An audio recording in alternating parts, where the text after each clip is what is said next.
As you work on a design, you'll likely need to modify some objects.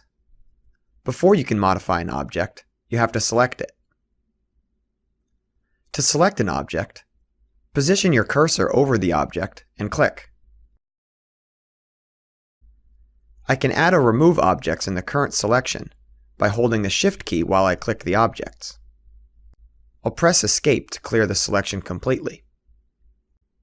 Instead of selecting objects individually, I can select multiple objects at once with a selection window. I'll drag the cursor from left to right to select objects that are completely enclosed in the window.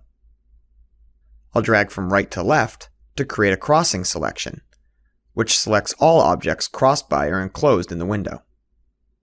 Now let's look at some modify commands. I'll use the Erase command to remove objects from my drawing.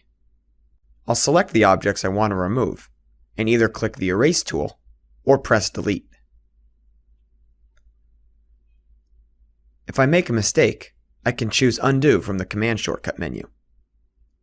Let's say I want to move this fence support to the right. First, I zoom in. I can use the Zoom command, or I can position my cursor and move 2 fingers apart on the trackpad to increase the magnification of the drawing. If you have a mouse, position the cursor and scroll the wheel, or slide 1 finger forward on Magic Mouse. I'll pan the drawing by holding the spacebar and dragging 1 finger on the trackpad, or by moving the mouse.